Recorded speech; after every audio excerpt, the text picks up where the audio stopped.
Praise the Lord, our daily bread.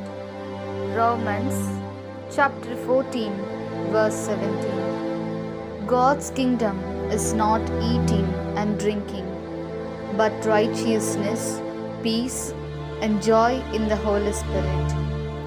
O Almighty God, thank you for giving this wonderful verse.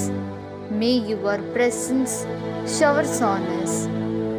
O Lord, theocracy does not refer to eating, drinking, or boasting, but to living in the company of the Holy Spirit includes justice, righteousness, peace, sharing love, and joy.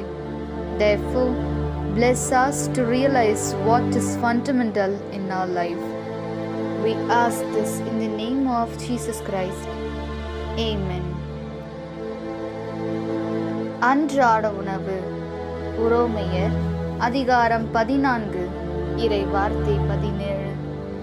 இறையாட்சி என்பது நாம் உண்பதையும் குடிப்பதையும் அடிப்படையாக கொண்டதல்ல, மாறாக தூய ஆவி அருளும் நீதி, அமைதி, மகிழ்ச்சி ஆகியவற்றையே அடிப்படையாக கொண்டது. அன்பின் தகப்பனே, இன்றைய நாளிலே இந்த இறை மன்னாவை கொடுத்ததற்காக நன்றி ஆண்டவரே. இறைவா, இறையாட்சி என்பது உண்பதையும் குடிப்பதையும் உறங்குவதையும் குறிப்பிடுவது அல்ல, மாறாக தூய ஆவியின் துணையோடு வாழ்ந்து நீதி, நேர்மை, அமைதி, அன்பை பகிர்தல், மகிழ்ச்சி ஆகிய அனைத்தையும் உள்ளடக்கியது. எனவே எங்கள் வாழ்வில் எது அடிப்படை என்பதை உணர்ந்து வாழ எங்களை ஆசிர்வதியும். ஆமீன்.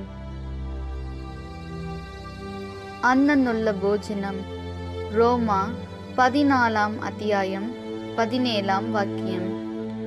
தெய்வ ராஜ்யம் என்னால் பக்ஷணவும் பானியவும் அல்ல, பிரத்யுதா நீதியும் சமாதானமும் பரிசுத்த ஆத்மாவில் உள்ள சந்தோஷமான.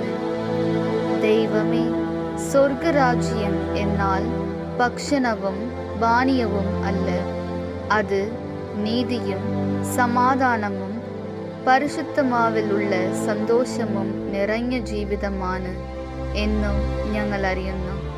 അതിനാൽ അങ്ങേ സ്വർഗരാജ്യത്തിനു വേണ്ടി ജീവിക്കുന്ന മക്കളായി ഞങ്ങളെ മാറ്റണമേ. ആമീൻ.